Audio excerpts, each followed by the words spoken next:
Thanks for watching voice of Islam. शेख साहब के बयानात के लिए लाइक, शेयर एंड सब्सक्राइब करें।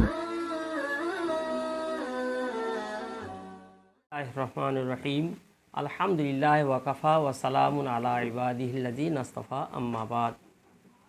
সুধী শ্রোতাবৃন্দ, আজ অত্যন্ত গুরুত্বপূর্ণ কয়েকটি কথা আলোচনা করব, যেটা কান খুলে শুনে নেবেন এবং আশা করি প্রত্যেকটা মুসলমান এর প্রতি আমাল করার জন্য সচেষ্ট হবেন।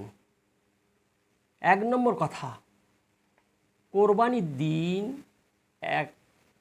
আমরা কি করব আর কি না করব, অর্থাৎ কোরবানির দিনের করণীয় কি আর বর্জনীয় কি। প্রথমে করণীয়র কথা বলি। সোমবার দিন 17 তারিখে আমাদের কোরবানির দিনে রোজা রাখা হারাম, কিন্তু এটা যেহেতু কোরবানির দিন, বকরা ঈদ যাকে বলা হয়, ঈদুল আজহা, এখানে আমাদের রোজার মতো থাকা উচিত। কারণটা হলো এইটাই, আল্লাহ পাক আমাদের মেজবান আর আল্লাহর কাছে আমরা মেহমান, অর্থাৎ আমরা অতিথি। আল্লাহ পাক আমাদের দাওয়াত করছেন। সব থেকে বড় আমাল কোরবানির দিনে হলো পশু জবাই করা, অর্থাৎ কোরবানি করা। এইটাই আল্লাহর কাছে সব থেকে প্রিয়, এমনকি নামাজের থেকেও প্রিয়, জিহাদের থেকেও প্রিয়। এই দিনে ইশরাকের নামাজ পড়া হবে না, এটা কত বড় জিনিস, কত বড় সওয়াবের কাজ, তবুও ইশরাকের নামাজ পড়া হবে না, কোরবানি করো আগে। ওই জন্য সকাল থেকে কিছু না খাওয়া, পানি, চা, এটা খাদ্যর মধ্যে পড়ে না, এগুলো আলাদা। জি, খাদ্য না খাওয়া মানে অ্যাকচুয়ালি রোজার মতো কোরবানির গোশত দিয়ে প্রথমেই আমাদের শুরু করা, এটা মস্ত বড় একটা আমাল। পারতপক্ষে চেষ্টা করা দরকার যে কোরবানির গোশত দিয়ে প্রথমে আমরা শুরু করব। আর সেদিন ফজরের নামাজ আউয়াল ওয়াক্তে উঠবে, আল্লাহর কাছে খুব দোয়া দায়ী করে, আর নামাজ পড়ার ফজরের পর থেকেই কোরবানির জন্য, ঈদের নামাজের জন্য তৈরি। ঈদের নামাজের জন্য তৈরি, বছরে একবার ঘুরে আসছে, দুটো ঈদ, তা রোজার ঈদ পার হয়ে গেছে, এরা বকরা ঈদ। এর সম্পর্কে ঈদের নামাজ ঈদ ময়দানে, অর্থাৎ ঈদগাহ পড়াটা সবথেকে উত্তম। কোনো জায়গায় যদি সেরকম ব্যবস্থা না থাকে, মসজিদে পড়া যাবে। জি, এ সম্পর্কে আমরা বারবার জানি। এক রাস্তা দিয়ে যাওয়া, অপর রাস্তা দিয়ে আসা। আর সর্বোপরি কথা, কোরবানির মাসাইলগুলো ওলামাদের কাছ থেকে জেনে নেওয়া। আর এখন তো এই সোশ্যাল মিডিয়ায় আলহামদুলিল্লাহ আমার বিস্তারিত ভিডিও আছে, সেগুলো সব দেখছেন, জানছেন। যদি প্রয়োজন মনে করেন কমেন্ট করে জানাবেন, অসুবিধা নাই। সুগন্ধ মেখে যাওয়া, উত্তম রূপে গোসল করা, আর সবথেকে বড় জিনিস তাকবীরে তাশরিক পড়া। তাকবীরে তাশরিক শুরু হবে 13 তারিখ থেকে পর্যন্ত, এই জিলহিজ্জা মাসের 13 তারিখের আসর পর্যন্ত। শুরু হবে 9 তারিখ থেকে, অর্থাৎ আগামীকাল রবিবার, ইংরেজি তারিখ হিসাবে 16 তারিখ পড়ছে। 16 তারিখের ফজর থেকে শুরু, আর 20 তারিখের জুনের আসর পর্যন্ত, সেটা তাকবীরে তাশরিক বলা হয়। তাকবীর হলো এইটাই, আল্লাহু আকবার, আল্লাহু আকবার, লা ইলাহা ইল্লাল্লাহ, আল্লাহু আকবার, আল্লাহু আকবার, ওয়ালিল্লাহিল হামদ। পুরুষরা উচ্চ স্বরে বলবে একবার, নারীরা নিম্ন স্বরে পড়বে একবার। 3 বার বলা সুন্নত নয়, এটা সুন্নত মনে করে কারা যে 3 বার পড়ে, গ্রাম অঞ্চল মানুষগুলো সব 3 বার পড়বে, আবার ইমাম সাহেব না পড়লে তার প্রতি আবার গণ্ডগোল করবে। জি, সুন্নত মনে করে 3 বার পড়াটা বেদাত হয়ে যাবে। জি না, আপনি 300 বার পড়ুন, সুন্নত মনে করে নয়, সে আলাদা কথা। একবার পড়তে বলেছেন আল্লাহ রসুল, শরীয়তের নির্দেশ, একবার পড়বেন। আর পুরুষকে উচ্চস্বরে বলতে বলেছে, উচ্চস্বরে বলা হবে। শরীয়তে যেটা হুকুম তেমনটি পালন করা দরকার। তকবীরে তাশরিক পড়াটা ওয়াজিব, জরুরি, পড়তেই হবে। ঈদের নামাজ হয়ে গেলে তাতেও তকবীর পড়তে হবে নামাজের শেষে। আর রাস্তা, যে রাস্তা যাব অপর রাস্তা আসবো, এটা ঈদের দিন করণীয়। ঈদের দিনের করণীয়র সাথে সবথেকে কোরবানির ঈদের করণীয় আমাদের এইটাই, এমন কোনো কার্যকলাপ, এমন কোনো কাজ আমাদের যারা সংঘটিত যেন না হয়, যার দ্বারা বর্তমান সমাজের এই সমাজ বিরোধী কোনো কাজের স্যাম্পল বা নমুনা পাওয়া যায়। যেমন ওই জবাই করাটা পোস্ট করে করে ভিডিও সব জায়গায় পাঠানো হচ্ছে, জবাই করার অবস্থাটা, ছুরি তলে ওই জবাই করার ভিডিও ক্যামেরা করা হচ্ছে, ভিডিও করে করে আবার সোশ্যাল মিডিয়ায় ছেড়ে দেওয়া হচ্ছে। এগুলো একেবারে বর্জনীয়। তারপরে ওই পলিথিন করে গোস্ত নিয়ে যে পাঠানো হচ্ছে, কী একবারে যেন কেমন অবস্থা, পশুকে হত্যা করা হচ্ছে। এটা পশু হত্যা নয়, এটা একটা ইবাদত। সেই ইবাদতের মতো করতে হবে। জি, এমন অবস্থা করা হয়, সেই পশুকে ফুল দিয়ে সাজিয়ে ইত্যাদি করে পাড়া পাড়া ঘুরে ঘুরে, গ্রামের রাস্তা থেকে ঘুরে ঘুরে এনে সবাইকে দেখানো হচ্ছে। সমস্ত রকমের মানুষ, সমস্ত শ্রেণীর মানুষ আমরা বাস করি, যাতে সাম্প্রদায়িক কোনো রকমের কিছু না হয়। আর বর্তমান যা অবস্থা, খুব গোপনে, ব্যাস এবাদতের মতো করতে হবে। এই সমস্ত গোষ্ঠগুলো বিতরণ করতে যাওয়া হচ্ছে, গাড়িতে করে যাওয়া হোক, বাইকে যাওয়া হোক, এমনভাবে যে কোনো ব্যাপার নেই। সে শান্তশিষ্টভাবে যেখানে কোরবানি করা হবে একটা আলাদা জায়গায়, সেখানে বলতে গিয়ে যেন অন্য কারোর কোনো ক্ষতি না হয়, অন্য কোনো যেন এই সাম্প্রদায়িক সম্প্রীতি বজায় থাকে, অন্য কোনো যেন কারোর প্রতি কোনো একটা কথা বলার অবকাশ না থাকে, সমস্ত দিকে আমাদের লক্ষ্য রাখতে হবে, খেয়াল রাখতে হবে। এগুলো খুব বেশি করা হয়, এত ছিনিমিনি খেলা হয়, এত খারাপ করা হয়, খুব সেগুলো আমাদের বর্জন করতে হবে। আর করতে হবে কি, জানোয়ার যখন জবাই করব খুব খেয়াল রাখতে হবে, ছুরিটা আগে তীক্ষ্ণ ধার দিয়ে নিতে হবে, এটা একেবারেই দরকার। ভোঁতা ছুরি নেই আর জানোয়ারকে শুইয়ে দিয়ে আর ওদিকে ধরে ছটফট করছে, জানোয়ারকে কষ্ট দেওয়া হচ্ছে, আর তখন ছুরি দিয়ে হাত দেওয়া হচ্ছে, একেবারেই ঠিক হবে না। ছুরির ধার আগে নিয়ে দেওয়া।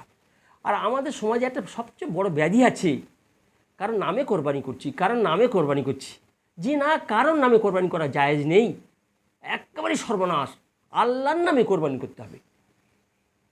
আর কারোর পক্ষ থেকে দিচ্ছি, আমার পক্ষ থেকে, রসুলের পক্ষ থেকে, অমুকের পক্ষ থেকে, মৃত ব্যক্তির পক্ষ থেকে, জীবিত ব্যক্তির পক্ষ থেকে, তার পক্ষ থেকে কোরবানি করা হচ্ছে, আর নামে নয়। ওই জন্য কী, আমাদের নাম প্রকাশ কেমন করা হয়, 7 জন মিলে কোরবানি দিচ্ছি, 7 জনের পক্ষ থেকে 7টা নাম লিখে নেওয়া হলো। যিনি জবাই করবেন, ওরে আল্লাহ, জানোয়ার শুয়ে দেওয়া আছে, হাতে ছুরি নিয়েছে, এক হাতে কাগজ নিয়েছে, নিয়ে তখন পড়ছে, আবার সে পড়তে পারছেন না, চশমাটা আবার খুলে নিচ্ছেন, আবার চশমাটা তুলছেন, না পড়তে পারছেন না ইমাম সাহেব বা জবা কর্নাওয়ালা। সেই জবা অমুকের পেটা, তার বাপের নাম, তার ছেলের নাম, কত কি নাম পড়তে এখন সে জানোয়ার কী কষ্ট পাচ্ছে। আল্লাহ আকবার, আল্লাহ আকবার। এটা কি নিয়ম? এটা একেবারেই বর্জনীয়। নাম পড়ার কারণে আল্লাহর দরবারে পৌঁছে গেছে। হাদিস পাকে এসছে, জবা করার সাথে সাথেই রক্ত মাটিতে পড়বার পূর্বে আল্লাহর দরবারে গৃহীত, আল্লাহ কবুল করে নিয়েছে, তিনি ডেকে কোরবানি করেছেন।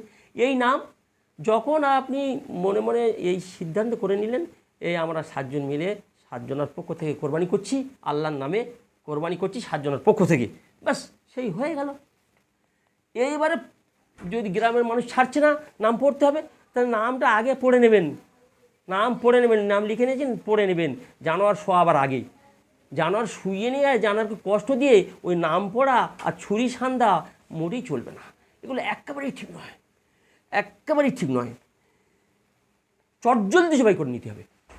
আর জবাই করাটা এমনভাবে নয় যে এমন চালালাম মাথা আলাদা করে ফেললাম, এটাও কিন্তু যবে সাদিদ বলা হয়, জবাই করা ঠিক নয়। জবাই করার সঙ্গে আমি জবাই করছি ধরে নেন, জবাই করার সাথে সাথে জবাই করার নিয়ম জানতে হবে। এই 4টি শিরা কাটার নাম জবাই, তখন এবার আমি এই মানুষ জবাই করে ছুরি চালিয়ে দিলাম, ব্যাস কেটে গেল। তখন শক্তিশালী মানুষ একজন সেই ছুরিটা ধরে আবার শেষ করছে জবাই।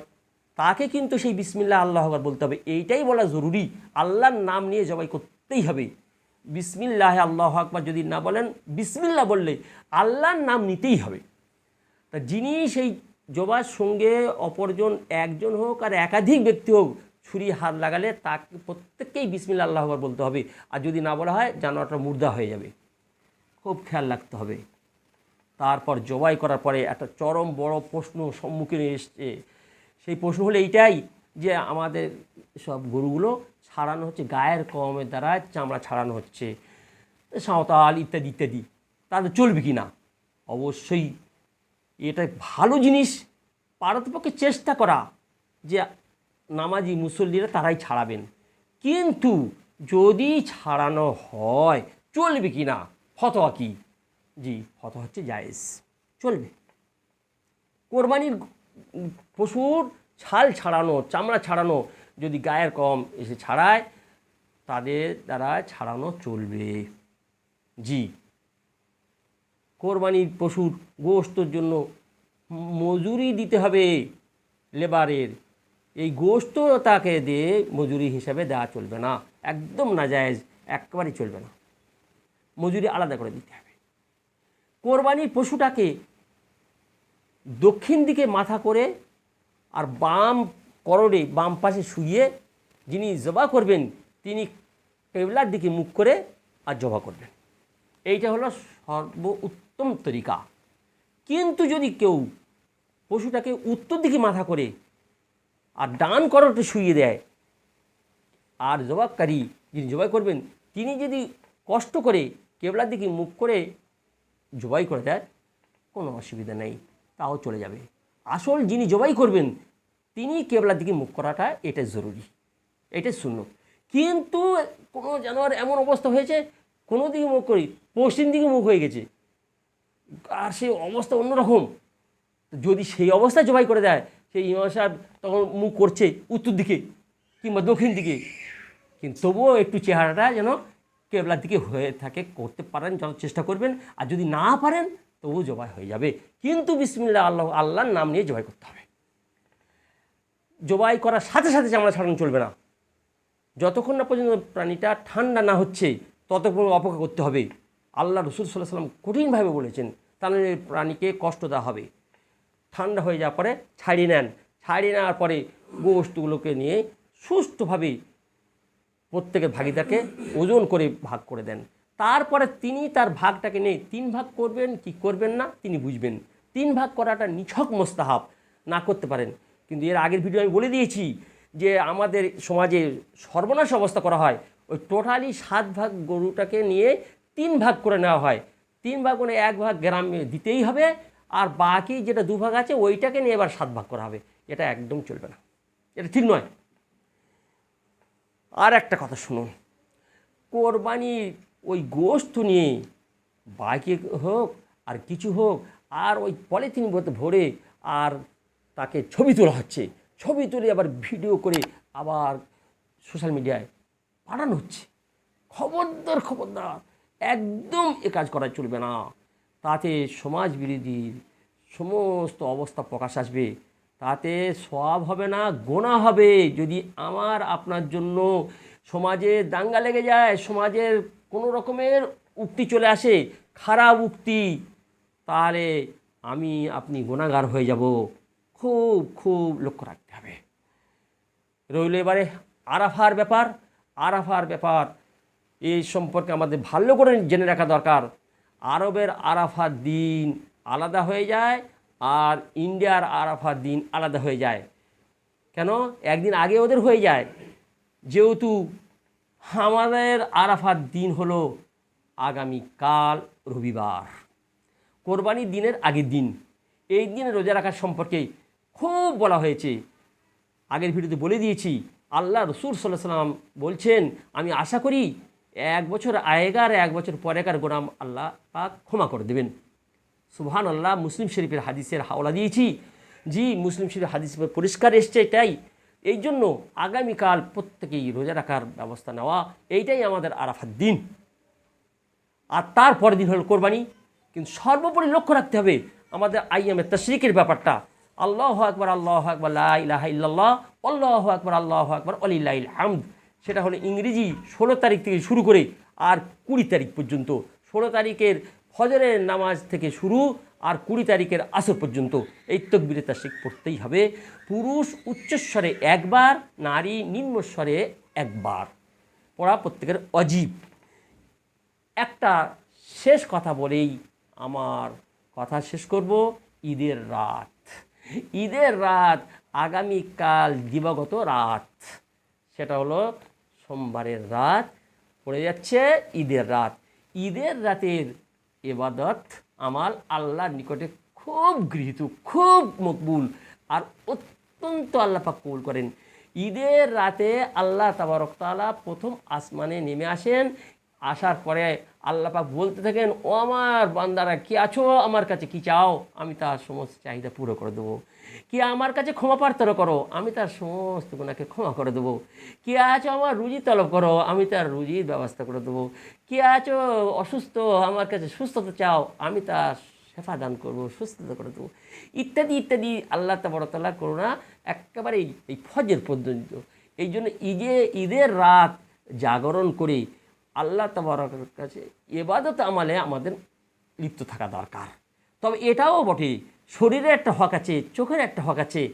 কিছুক্ষণ শুয়ে নেওয়া, ঘুমিয়ে নেওয়া, এটারও প্রয়োজন আছে, খুব প্রয়োজন আছে। এই কারণে ভাই আমরা খুব সচেতন হই। কয়েকটা কথা বললাম, ঈদের রাতের ফজিলতের কথা বললাম, আরাফার দিনের কথা বললাম, আর কোরবানি করার প্রসেস বললাম, কোরবানির নিয়ম, আর কোরবানির দিনের আমাল, আর কোরবানির দিনে কি কি না করব সেটাও সব বললাম। আল্লাহ তাবারক তাআলা আমাদের আপনাদের পৃথিবীর সমস্ত মুসলমানকে এই কোরবানি করে আল্লাহর নৈকট্যতা লাভ করার তৌফিক দান করুন। এবং বিশেষ করে আমরা পশ্চিমবঙ্গের মানুষ, আমরা যেমন শান্তির সঙ্গে আছি, এই শান্তি আমাদের মধ্যে বিরাজ করে।